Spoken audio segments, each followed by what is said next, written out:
us understand a little more about, and obviously you can talk about community that you're building for Bugasura.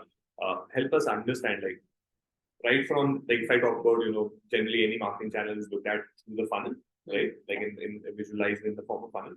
How do we visualize the community-led approach in the form of a funnel? Sure. So when you launch a community, you need to fill in or figure out your objectives way before you launch it. Right. So we started with a community canvas. The canvas had a bunch of questions. I can probably share that as a resource later on with you for the viewers. Absolutely. What it has is it's a grid that has what should the community stand for, what platform will it be on, who makes the decisions on the community, what kind of things should be shared on the platform, is it going to be monetary, not monetary at this point, and then multiple other grids that you have to question, and this has to be filled by the person who is going to manage and execute the business. Right. So on day zero, you sit down and you should have answers to these. Answers to these, right?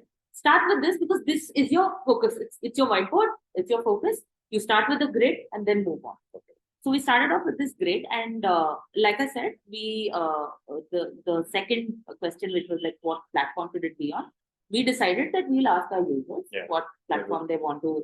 What platform they want to talk on, and that was a great approach, by the way. I think this is something that mostly no one could even think of, right? I think tech community is distorted. It's a bias. Yeah, it's a bias because what generally everyone ends up doing, as you rightly mentioned, is we just look at what others are doing and just try to customize it a little bit. Add your flavor. Add your flavor. So this I really like this point where you said, okay, let's not get biased. Let's not just stick to the general perception of where devs hang out. Exactly. Yeah. And you went, and that's when WhatsApp came in. Like I can't still digest the fact. I can't either, Ishan. Tell me about it. I also don't know how this worked out so well for us. It's been working out really well in the Indian market and also the Asia market, and some of our US folks are also joining the community. Right. But we wanted to keep it open and flexible, right? And that's also so your grid. While that grid is your holy grail, I think it also evolves along with scale for your community. Like any other channel, like any activity that you probably do in life for a longer term, you need to keep it on. Yes. Okay, awesome. So the grid is where you start from, and then you start executing, right? So we ran the surveys, and most of our users said they want it on Slack. As I mentioned, Slack after a while engagement was zero because I didn't have the time and I was not giving enough time. And that's when I understood that this needs full-fledged attention. Right. You cannot have 2-3 things running. And because, now if I had the luxury of 2 more people in my team, I would marry CLG to PLG and SE. Because honestly, Ishan, today, you cannot have just one channel. Because your customers are also discovering you from different places, right? There's referrals, there's your SEO, there's social media, there's Reddit and different other dark socials that you call. And then there are other partnerships, different types of channels that you can tap into. And it's very hard to do it when you're just one person in the team. So, and because I chose community, it's going to be slow and it's going to be really long term, right? I know that if I'm investing, it's like an SIP, literally, I would say. You start off with really small returns and then it compounds. And I think the fact that Pradeep and Avinash are also on board with the community-led model was a very big win for me. It gives you confidence. Exactly. Right? I think that's what it is. Like co-founders are giving each other's confidence. This will work. End of the day, when you try, only then you will know. Yes. Even Pradeep will know when you try, you will know when you try. So it's just have that confidence. Okay. Experiment. Experiment. And I think what obviously I could be wrong because I don't know Pradeep and your relationship, but as far as I have seen, like from day one when he would have interviewed you and what happened in the coming days, I think he would have had started. Okay, I can change my way of thinking because this lady here, she's ready to go all the time. So and it worked out a couple of times. So he would also be liking that's how we should do. Yes, right? yes, So, exactly. amazing. And that's exactly what has happened, right? Like during our interviews, I think I came with a certain kind of conviction, Yeah. and that helped. Yeah. And that is also one of the reasons. I think what I would say, what sets me apart in general is that I don't look at it at any project as just my functions work. Yeah. I want to tie it to so I think revenue or something, right? So I think most marketers, whether you're in content, whether you're in social media, whether you're in whatever, right? Whether you're an intern, if you can prove that your content or your work is actually making revenue, you wouldn't have to be in that space where you feel that you're not making it. You know, and that's an entrepreneurial mindset, right? And yeah. That's where it So comes. I always had this. Yeah. So you know why I have this? Because I treat myself as a product, as a commodity. Yeah, is my value appreciating over time or not? Huh? And if I am able to upskill and become a better business person, I look at myself as a business entrepreneur, business person. I'm not looking at myself as a marketer, which is why even at Instamoji, I think they did the culture was so great that it was, I had the opportunity to work cross-functionally with every team. Yeah. I knew who's doing what, and I think we building those internal relationships also help. So, you know, these are also communities of sorts. They happen in smaller pockets in your company as well, because a group is like you hang out together, you share your things, you share your challenges, you share your troubles, and you also find solutions, right? Yeah. That's exactly what a community is, but at scale. Now, coming to how do you funnelize this, right?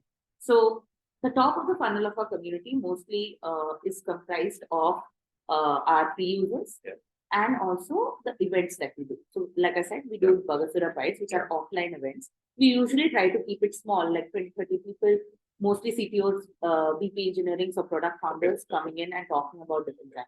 So, we've had 4-5 meetups so far from the launch of the community as well.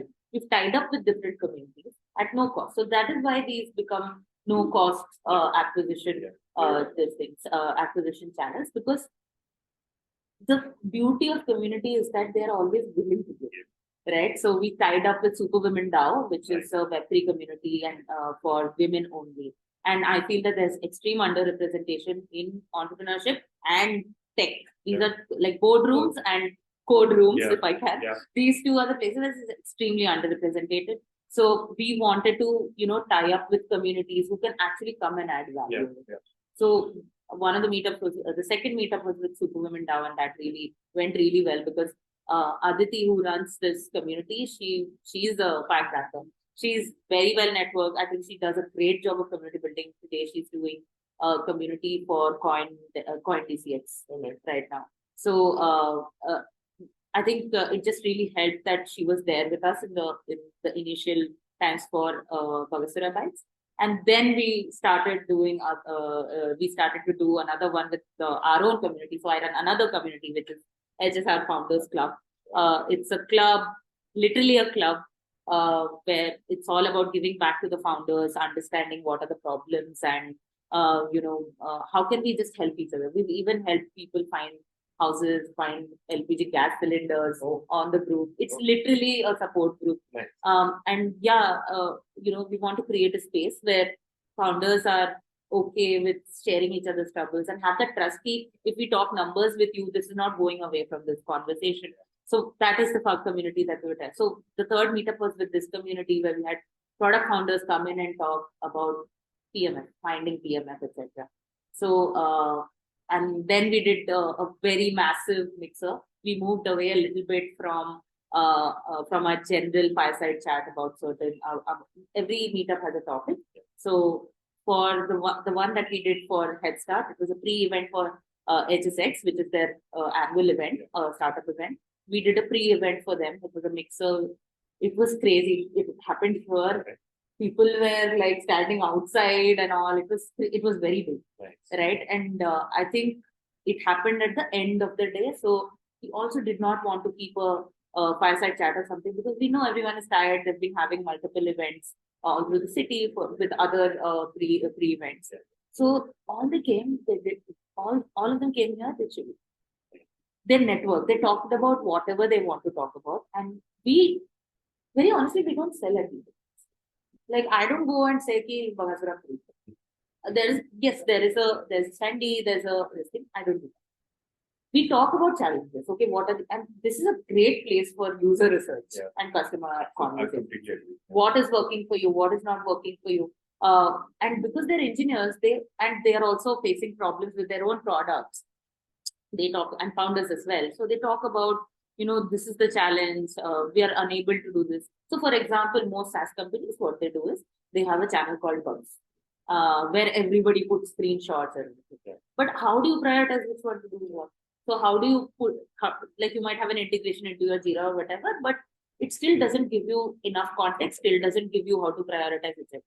Can we solve for that problem? Today we are building something for that, right? Nice. That has come, all these learnings have come from the community, from these events that we do. So now that the community is big on WhatsApp, they said, why are you doing events in Bangalore? We have nothing in Delhi, like, please do some tech events. No one does any tech events. It's all DTC or whatever, right? And I was like, no, let's do it.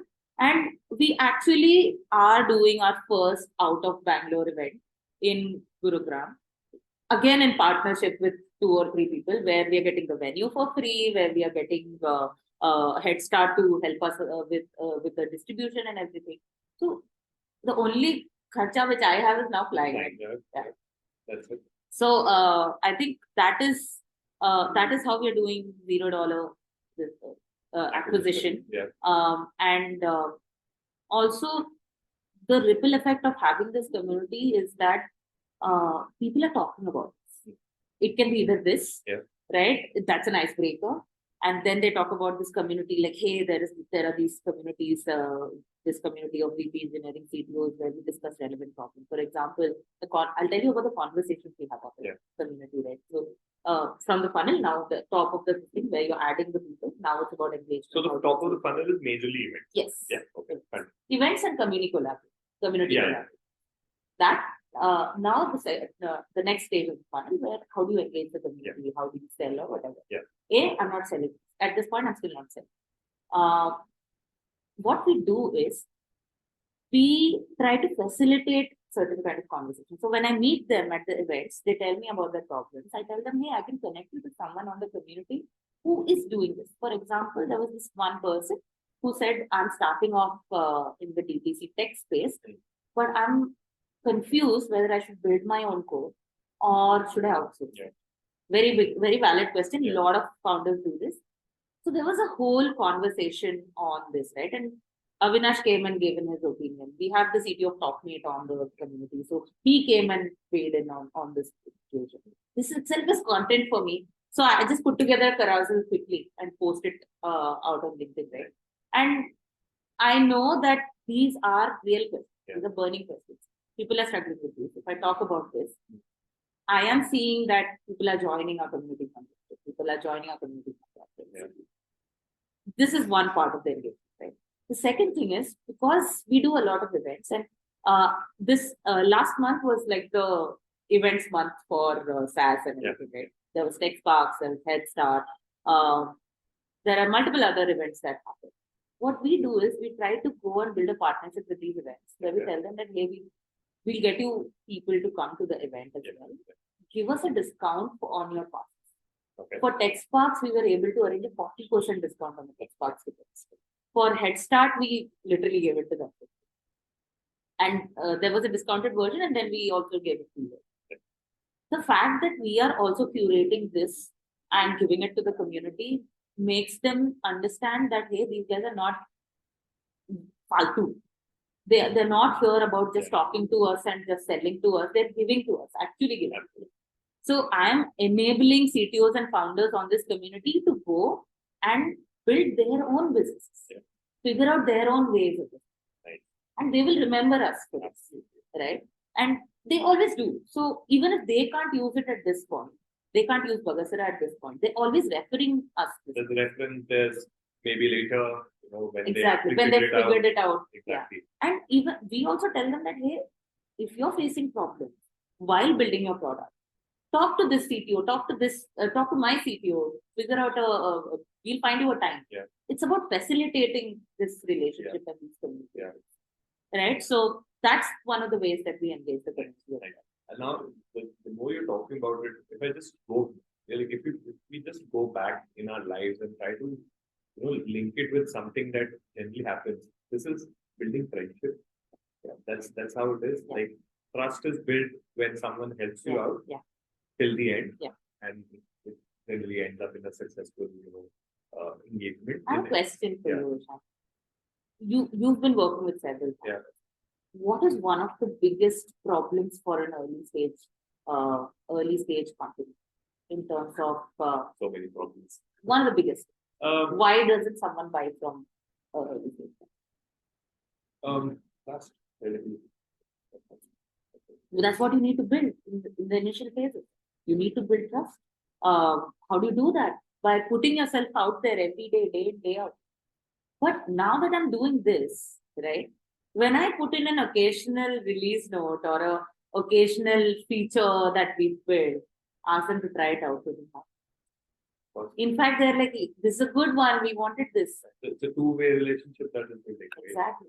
So that works. That really works for the initial stages. And what it also helps is, because you're in early stage and you want to discover different ICPs, we actually figured out a different ICP. We figured out that software development agencies are a huge channel for us. Right. Can we build a referral program for them? Can we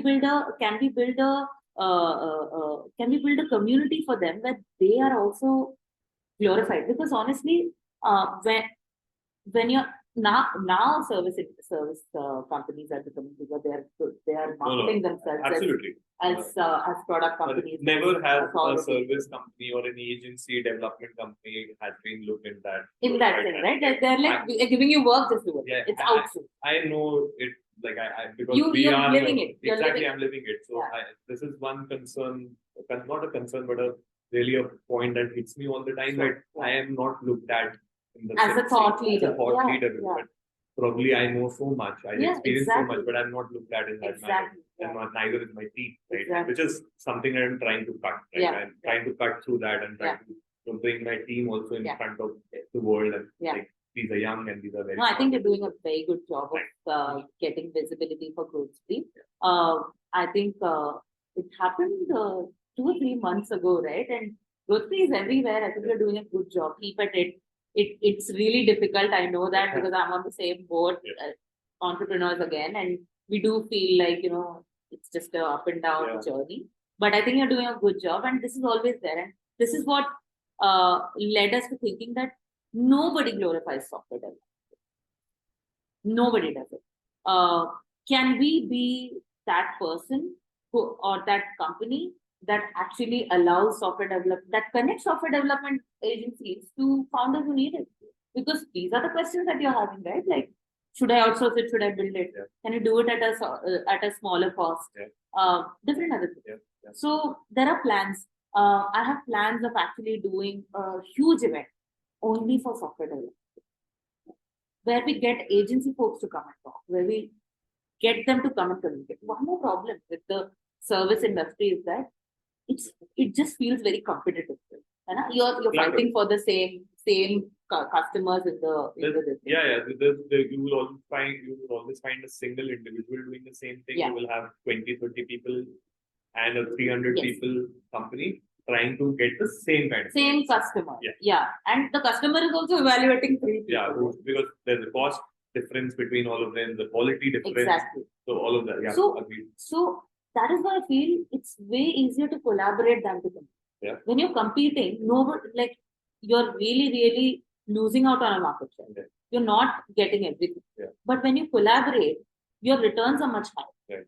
Which is why I think that it's not about who gets the best deal, right? It's not about who gets the best deal. It's about who gives the best value. If you can do that collaboratively, nothing like it. If you are good at SEO and another agency is good at, let's say ABM, whichever, or vice versa, actually, you can collaborate to create a package and sell it. Right? So it's about how do you collaboratively make money, and how do you collaboratively give for me, especially with this ICP, which is software development agency, how can I give them also more visibility to these product companies and vice versa? Because even they have the same problem and these guys have the same problem. We know about the problems. Why can't we connect them over it? So that is how, so these are some of the things that we're doing to engage the community. Right? When I'm putting in those occasional product features and everything, people are happy to try it out. They're happy to give it a try. They're happy to give us feedback. And very honestly, just recently, one of our customers on the Slack channel was giving us feedback that, can you build this? Because this is a problem state. Now, in early stages, you can get stuck in, actually even in early later stages, you can get stuck in the feature. What should you do? How do you get out of this feature? In Bugasura, I've learned this because Pradeep and Avinash have this, that we run 2 sprints of development and then we run 1 sprint of cleanup. We remove things. And it's not, again, all our whimsical data. So we look at our mixed panel analytics, we look at our Google analytics, we look at Lucky Orange, and we take the decision, okay, these are not being used, so let's sort of take it away, right? And you can afford to do this in an early stage because it's not, if it's not being used, nobody should. So it's okay. And that way you're reducing your tech debt also, right? You don't have to keep maintaining these features. You don't have to add a developer to keep looking at it, debugging it, support tickets. You don't need that. So I think that's a very functionally optimized way of us building features. And also talking about this customer who gave us this idea that, can you build this because this is my problem statement? There are big paying customers. So we were like, yeah, we'll build it out for you. But internally, we were also looking at, can this be scaled for other customers? Based on that decision, we take the decision of building it. And, you know, when we release the feature, we give kudos to this customer as well. And that essentially also acts as a customer success channel for us. And we've had them for like 2 years now. Jab se start hua, tab se they are here. And they're very happy with us. They don't want to move out. Like I said, a CTO is a loyal human being. Once he's in your system and he's discovered your value, he'll use you and he will also tell others.